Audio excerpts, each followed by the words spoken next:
Hello everybody. Today's victim is an Ariens snowblower that I picked up on the side of the road on with a free sign on it. A fella came out and told me a little story about it, some background. Said that his father bought it back in the late 80s, and basically it's been a real workhorse for him, like most of these Ariens snowblowers are. But he did have a few problems with it. One is a recurring problem that was basically it was leaking gas out of the carburetor, and brought it to a shop a few times, and their only solution for it was to put in a drain, or excuse me, a shutoff, and I think we can do better than that. This is an Ariens ST824 snowblower. It means that the motor is an 8 horsepower, in this case it's a Tecumseh, and 24 is a 24-inch auger on the front. ST, I don't know what that means. Sport touring? I don't know. But, so yeah, and then he said that he went and tried to start it this fall, and it would not start. So he finally gave up on it and decided to get a new model with a warranty. And so let's get into this and see what we can make happen with it. So I guess a good place to start would be to check and see where our situation is with the oil. See if it has anything in there. And looks like it's full and pretty clean. Good.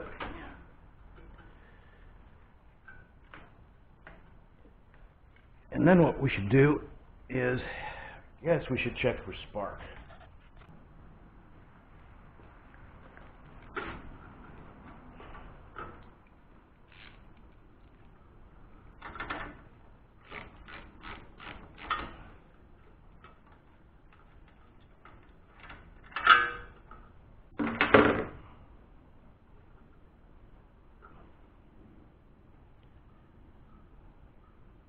Doesn't look that bad. Looks like a newer spark plug. But it has been run with this plug a little bit. So let's just check. Okay.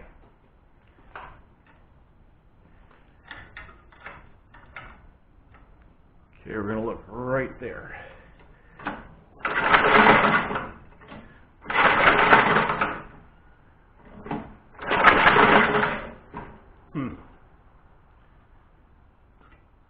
Okay. Let's check with a known spark plug.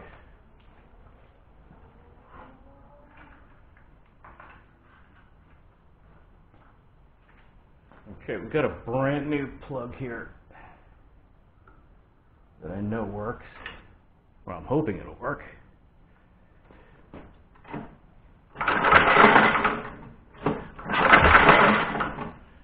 Alright. We got nothing. Alright, so I know with these Tecumseh engines, the older ones had the points behind the flywheel. So I guess what we should do is check that out first and see what the points look like. And if we have to, we'll adjust them. Let me get the right tools and we'll be right back with you.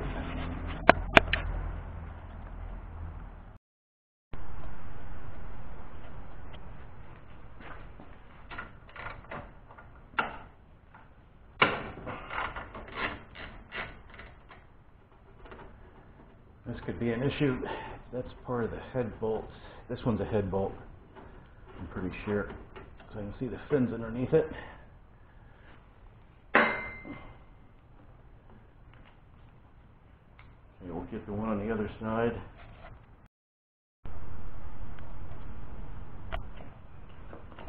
Alright, on this side, we've got the throttle mechanism here. That's got to come off the cover.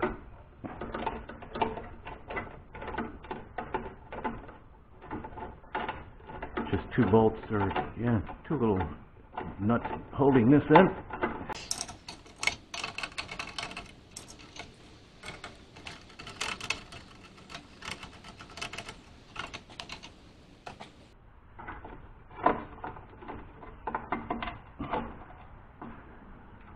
Good. Get this off to the side. Actually, let's just take it off.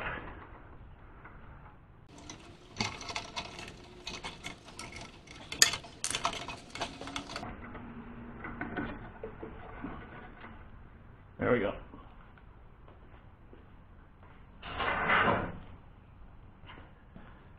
Alright, so I'm thinking this should come off pretty easily. Let's get rid of this.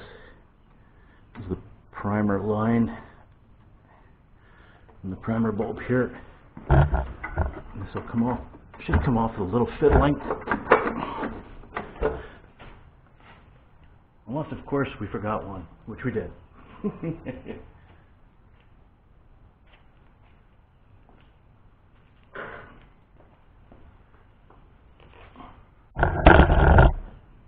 There's one right down in here.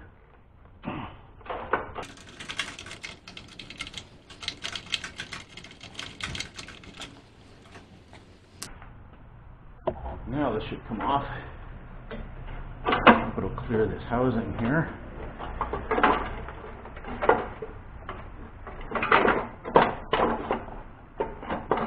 You can do this.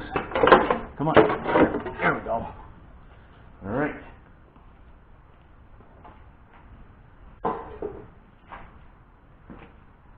All right, so we know that the points are behind the flywheel here. There's a nut on the end. Trust me, there is one there.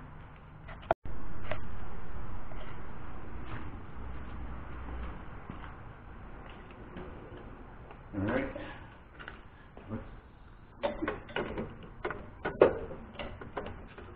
Hold yours.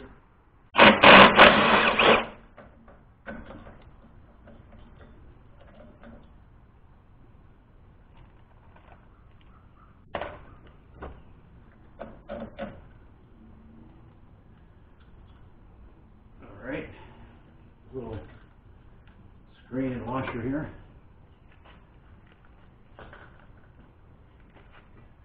I'm going to put this nut back on for the time being here.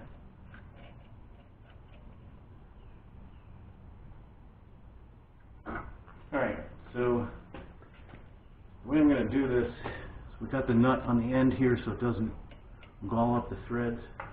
We'll put a pry bar behind it. And you can do this with an air impact, or we're just going to go medieval on this thing with a hammer. Good. Easy.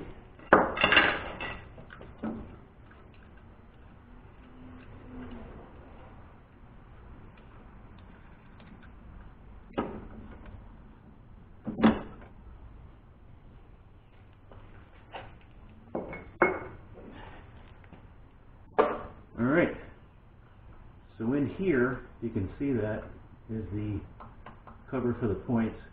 We're going to need to remove this Woodruff key.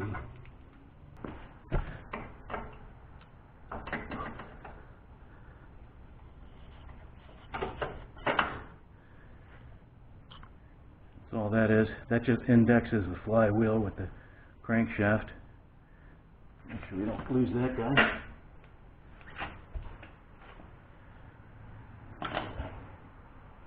And then we can pull off the cover.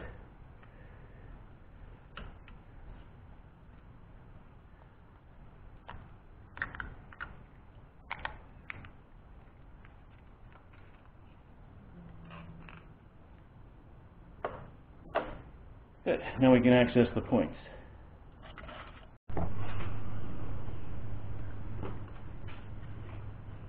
All right.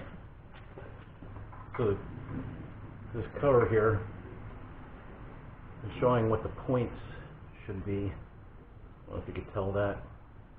It's 20 thousandths. So we'll check that.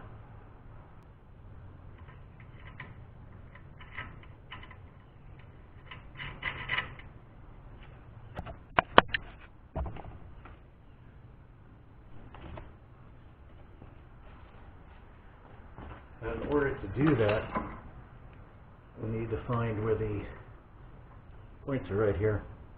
This rides on a cam or a lobe on the inside of here, and we've got to get this to spin the engine to get it to a point where the points are at the open spot.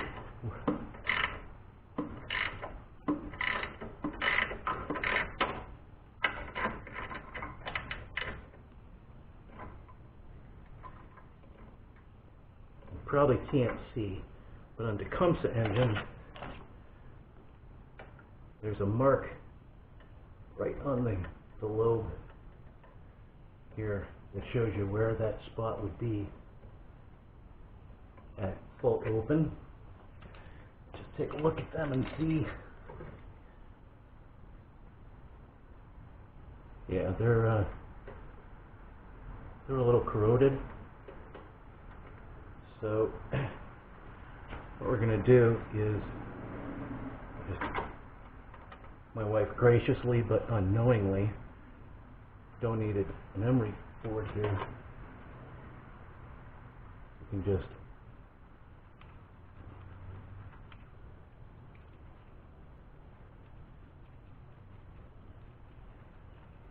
sand them down a little bit.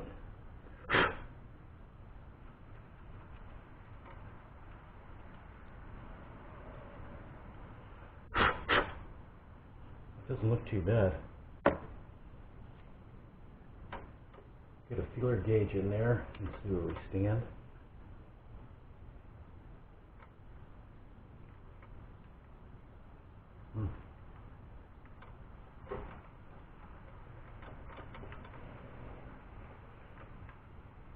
That's pretty good. I know my hand's in the way. Just getting a little bit of drag off of those. All right.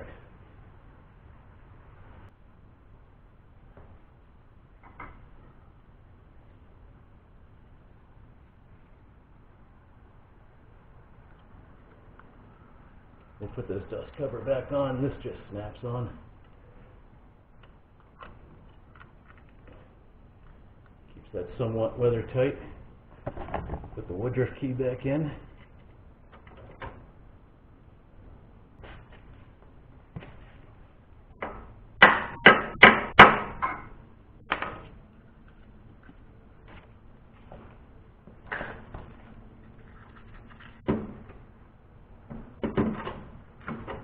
Have to line up the Woodruff key with this slot here.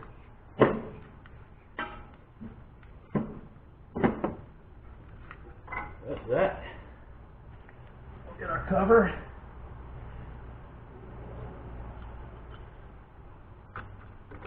And washer.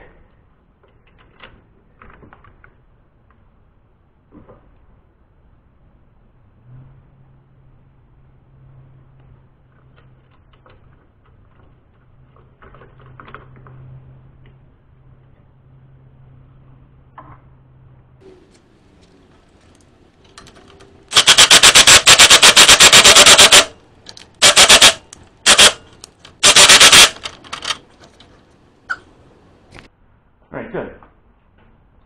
Let's see if we got spark now.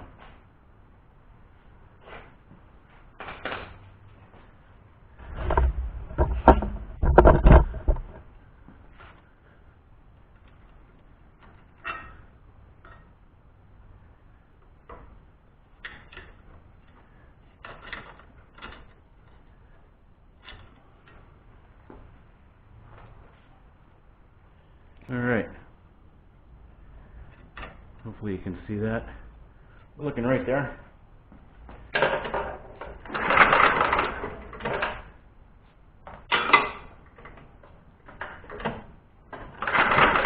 Yes. See it? Good deal. Good deal. Let's see if she'll fire up.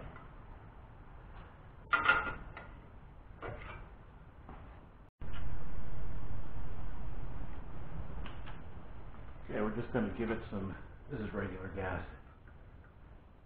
Pour a little bit in there. I don't have the petcock open for the gas tank yet because he said it was leaking. And I don't trust the gas in there normally. So we'll see that how that looks in just a bit. All right, let's give it a shot. Hope for the best. If it fires off, it'll only go for a minute, probably less than a minute. We're just burning the gas that's in the cylinder.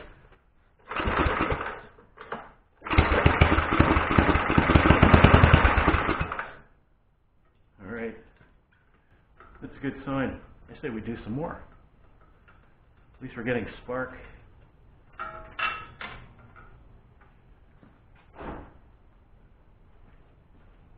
Give it a little healthier dose this time.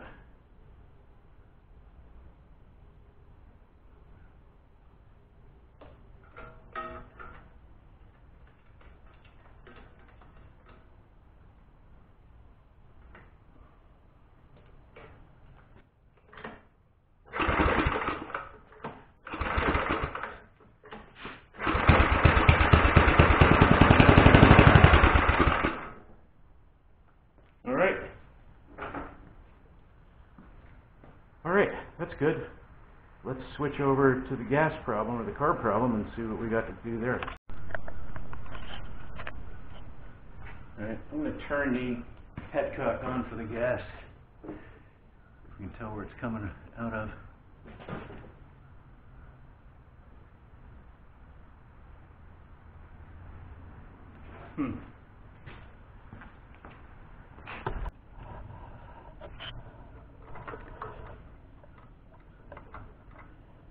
Alright, it's coming right out of the connection, the hose connection here.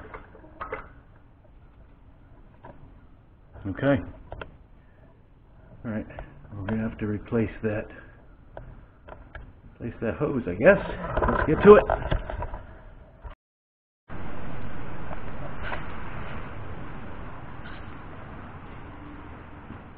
Alright, now that we have spark, let's take a look at the carburetor a little bit and see what the deal is with that. I'll pull the bowl off.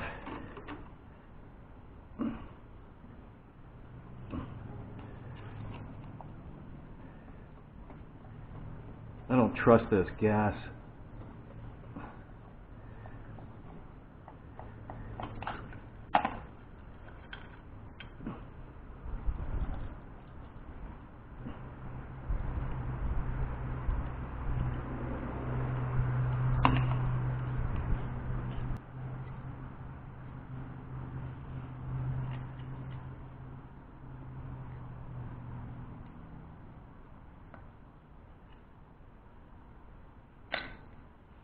Alright. Well, we definitely have some schmeg in there. Definitely some water. Probably can't see it, it's right down the other edge there. Yeah. So what I'm going to do is drain the tank, and then we'll see where we stand there as far as flushing the system out. And I did put a new fuel line on there, so we'll see how that works out too. First, I think what we ought to do is let's test out the float. The float is this mechanism here. If you don't know, it acts as a shutoff. So when the carb needs gas, the float falls down, the gas comes out, and then when the float is full, the float bowl is full, the float comes to the top. There's a little valve on there with a seat, and it should shut that off. Let's see if that's working properly. Alright, gas is flowing well, and the float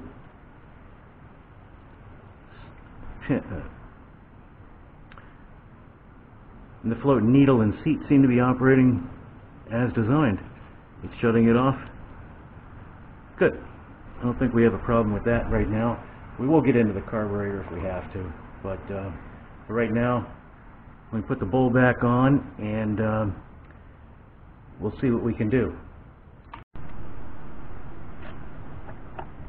Alright, after the gas has settled down a little bit, you can tell, see all this? That's all water in there. That's settled out. So the tank did need to be flushed and drained, and I drained the line, so we should be good to go.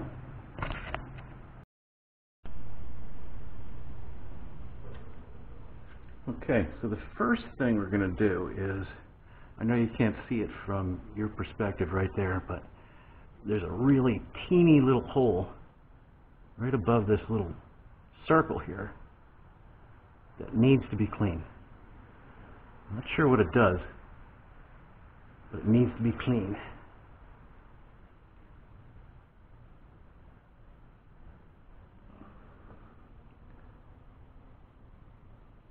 Good.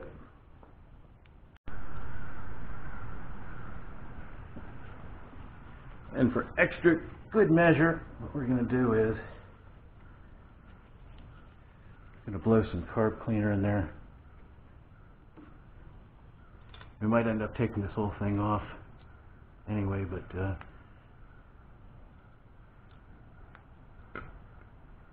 anyway, watch your eyes.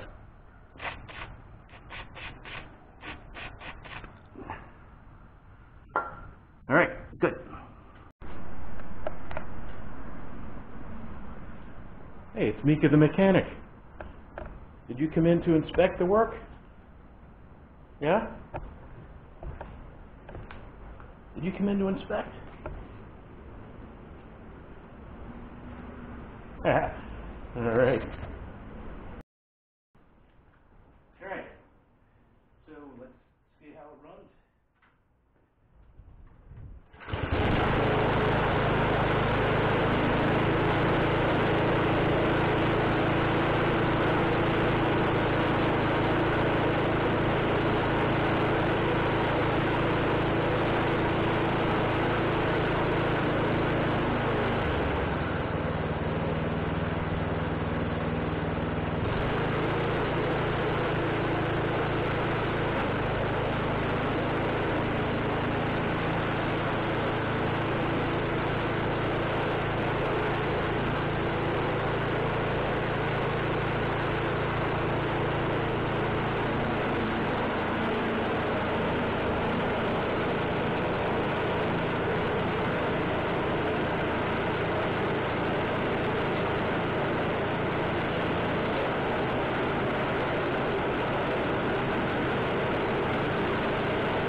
All right, well, everything seems to be working pretty good.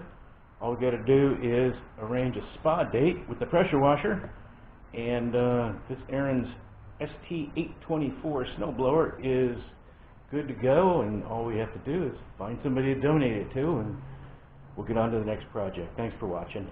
Bye.